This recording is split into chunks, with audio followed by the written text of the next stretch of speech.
Mr. Bloomberg had policies in New York City of stop and frisk, which went after African American and Latino people in an outrageous way. That is not a way you're going to grow voter turnout. I'd like to talk about who we're running against. A billionaire who calls women fat broads and horse-faced lesbians. And no, I'm not talking about Donald Trump. I'm talking about Mayor Bloomberg.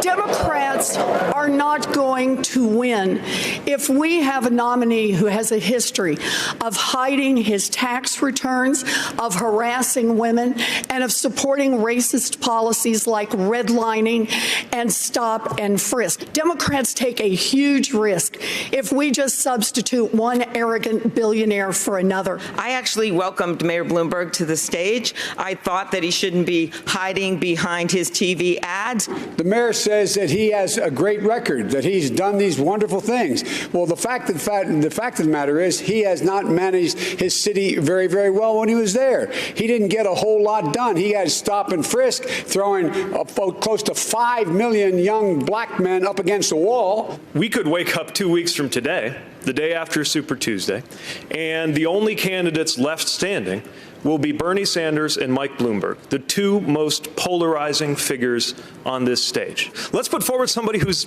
actually a Democrat. Look.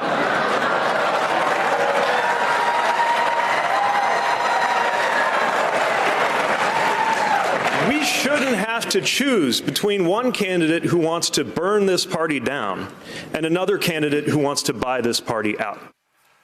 And that was just the first 10 minutes. Wow. What a debate, Mika. Good morning and welcome to Morning Joe. Yeah, we had a debate last night. It's Thursday, February 20th. Along with Joe, Willie, and me, we have Donnie Deutsch and former White House press secretary for President Obama, Robert Gibbs. The gloves came off. Well, they really, oh my Lord. They really did. Willie, what are you, we're going to show all the greatest hits from Ali Frazier right away. But before we do, what were your initial thoughts? Fight Dr. Freddie Pacheco. Well, thank you very much. I take that as a compliment, Dr. Pacheco.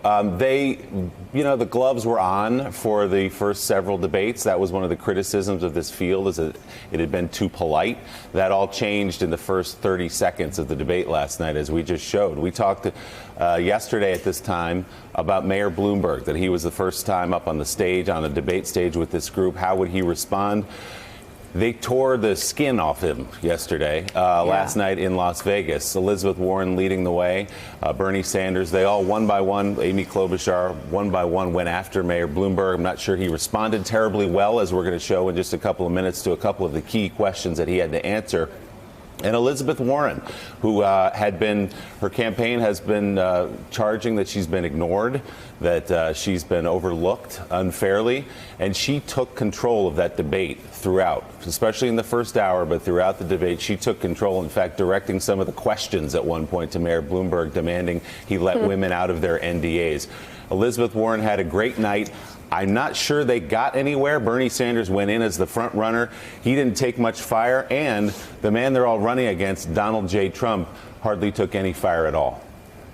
Get off scot-free. Yeah, I thought the two big winners last night were Bernie, because he's on his way to locking up this nomination if things keep going the way they are, and Donald Trump, who nobody laid a glove on him. They were too busy tearing each other to shreds in an intramural ping pong game. Donnie, I'm always surprised when people show up on the national stage when they know what questions are coming at them and they're just woefully ill-prepared.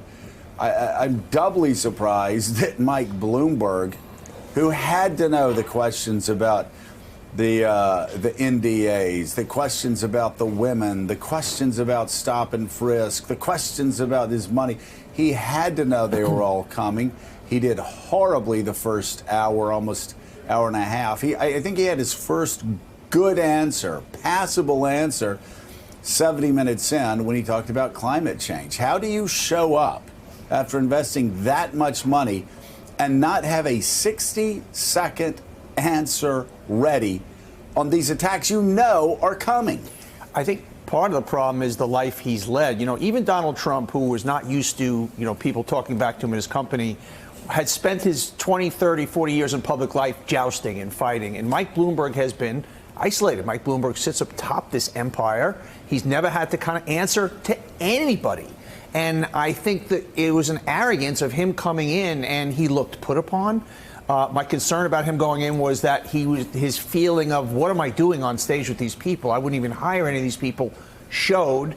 And to pick up on your point, the big winner in spades was Donald J. Trump. He was most concerned about Bloomberg. He is salivating at the thought of Bernie Sanders. That for him is, and my big concern for the party is, it was a big night for Sanders. And I just do not think this country is going to elect a socialist. And what I don't understand, why they don't go after Sanders and really make him do the math. Buttigieg did it at one point, but really take it apart and say, Bernie, it's all nice and good. Let's talk grown-up stuff now. Can we go item by item? And they just don't do that. But the big headline was, I'm sorry, go ahead. Thanks for checking out MSNBC on YouTube, and make sure you subscribe to stay up to date on the day's biggest stories. And you can click on any of the videos around us to watch more from Morning Joe and MSNBC. Thanks so much for watching.